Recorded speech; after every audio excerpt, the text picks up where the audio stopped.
안녕하세요 여러분, 도쿄미국입니다. S&P 500은 2.49% 빠지면서 어제도 하락으로 마감했는데요. 이전 영상에서도 보여드렸고 텔레그램을 통해서 저희 멤버십 분들께는 각별히 조심한다고 말씀을 드렸듯이 지금 현재 빅스 지수가 과거 2008, 9년 빅스 지수와 일치하는 모습을 보여주면서 이렇게 올라가고 있고요. 이러한 흐름과 함께 2008년 당시 S&P 500의 흐름 또한 같은 방향으로 하락하는 모습을 보여주고 있는 상태입니다. 물론 과거에 이렇게 폭락하는 흐름을 보여줬다고 해서 단순히 앞으로 이럴 것이라고 말하는 것은 아닙니다. 그러나 지금의 정황을 봤을 때 정말 이상하게도 시장은 더더욱 안 좋은 분위기로 흘러가고 있습니다. 제 과거 영상들을 보시면은 저는 꾸준히 미국 주식이 위험하다는 썸네일과 함께 영상을 이렇게 만들어 왔습니다. 물론 보시는 분들 입장에서는 이게 억울하다고 생각할 수 있지만 특정한 이벤트가 터지고 나서야 그 현상을 분석하는 형식이 아니라 저의 경우는 미리 현상이 터지기 전에 최대한 관련 로 데이터들을 유료 구매하여 정제하고 공유드리는 과정에서 하락장은 끝난 것이 아니며 여전히 앞으로 하락할 확률이 높다는 결론에 도달하였고, 이를 공유드리는 과정에서 이러한 영상들을 가급적이면 자주 미리 공유를 드린 것입니다. 그리고 이번 영상도 마찬가지입니다. 특정한 이슈가 터지고 나서 돈을 다 읽고 나서 늦게나마 그 현상을 분석하고 이해시켜드린 영상보다는 소잃고 외양간 고친 식의 분석 영상을 정말 싫어하기 때문에 설사 제 분석 결과가 조금 틀리다고 하더라도 모두가 안전한 투자를 할 수 있도록 투자에 대한 기준을 제시드리는 것 뿐입니다.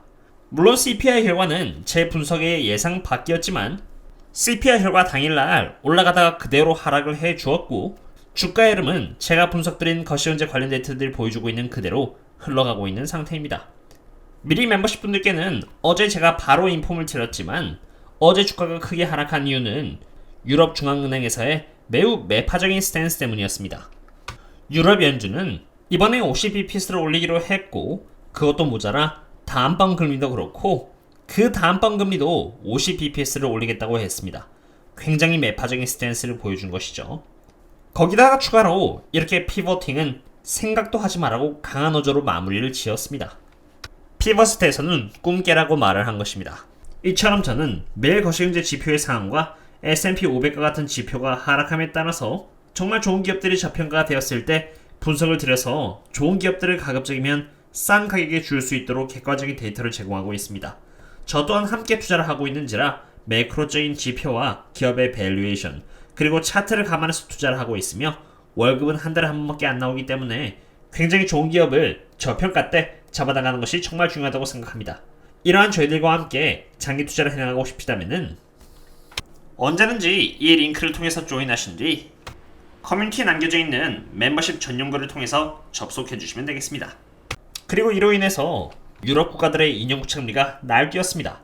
이탈리아의 2년 국채금리 경우는 여기 보시면은 금리 발표와 함께 엄청나게 폭등한 것을 볼 수 있고요. 그 이후로 계속되는 매파적인 바람과 함께 꾸준히 상승세를 이어나갔습니다.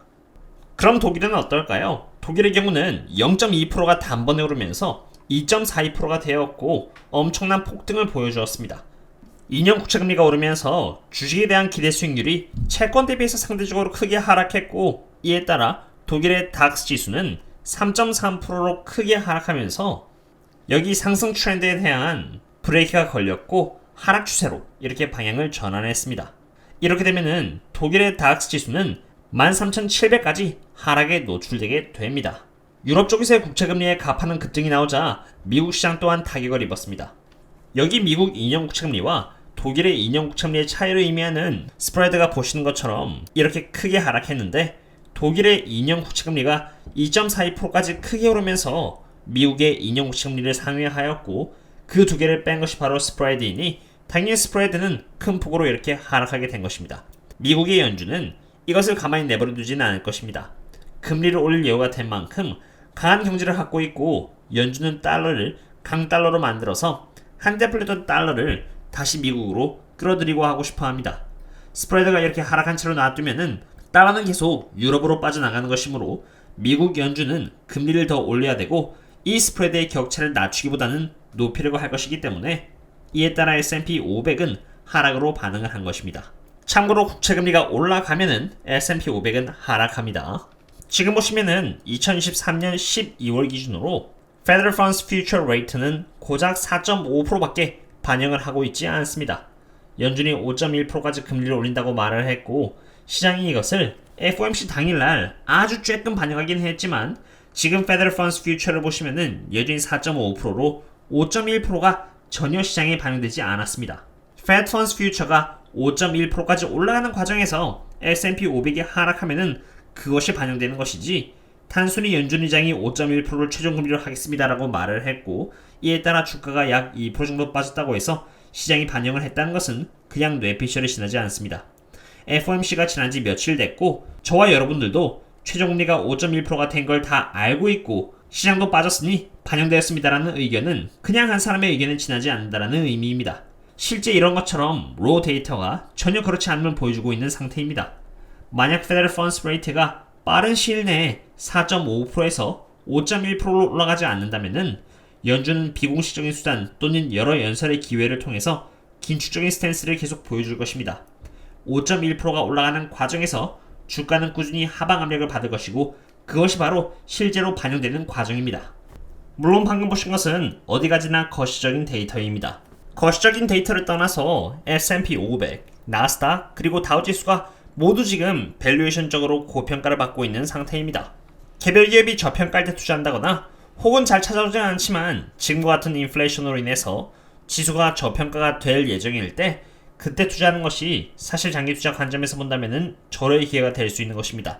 그러나 지금은 아닙니다. S&P 500의 경우는 17.05로 2011년부터 2022년까지의 평균치라고 할 수 있는 16.5라는 PE 멀티플 대비해서 여전히 고평가이고요. 나스닥 100의 경우는 20.4267의 PE 멀티플로 18.7107 대비해서 여전히 고평가입니다. 다우존스도 마찬가지입니다. 16.8415가 지금 현재 PE 멀티플이지만 평균치는 15.7314로 여전히 고평가 위치에 머물러 있습니다. 지금 빅스 지수가 2008-9년 지수의 트렌드를 따라가고 있고 만약 정말 이런 트렌드를 따라가 준다면은 S&P 500은 물론이거니와 다우존스 또한 비슷한 하락장을 경험할 수 있게 됩니다. 지금 Fear and Greed 인덱스는 여전히 45라는 꽤나 높은 점수를 받고 있는 상태이고 미국의 3대 지수는 모두 고평가 상태이며 유럽 연준은 이번을 포함해서 총 3번의 50bps짜리의 금리 인상을 예고하면서 굉장히 매파적인 스탠스를 보여주었고 이에 따라 미국 연준도 가만히 있지는 않을 것이라고 봅니다. 그렇기 때문에 빅스 지수와 미국 3대 지수가 과거 베어 마켓에 따라하지 않으리라는 보장 또한 없다고 생각이 됩니다. 악재는 누군가에게 있어서는 정말 악재가 될 수 있고 누군가에게는 기회가 될 수 있습니다. 제가 매번 우리는 정말 조심해야 하며 자신의 그릇 그 이상으로 투자하는 것은 피해야 한다고 말씀드리는 이유는 주식시장은 변수투성이며 연준은 지금 계속해서 긴축적인 태도를 취하려는 마당에 굳이 무리해가면서 특히나 고평가인 기업들 또는 스페큘레이티브한 기업들을 대상으로 투자금을 늘릴 필요는 없다고 생각이 되기 때문입니다. 저는 멤버십 분들과 매일 거시경제에 대한 상황과 앞으로 펼칠 시나리오에 대한 가능성 그리고 그런 일이 일어날 때 어떠한 기업들이 줍줍하기에 정말 좋은지 등을 공유드리고 있습니다. 저 또한 앞으로의 리스크에 대해서 계속 준비를 하고 있는 상황이기도 하고요. 너무 성급하게 대응을 했다가는 더 큰 돈이 물릴 수 있기 때문에 어차피 한 달에 한 번 받는 월급을 신중하게 사용하시되 너무 조급하게 생각하지 않으셨으면 좋겠습니다. 오늘의 분석은 여기까지로 했고요. 그럼 다음에 또 다른 분석 관계를 찾도록 하겠습니다. 그럼 다음에 또 만나요. See you later.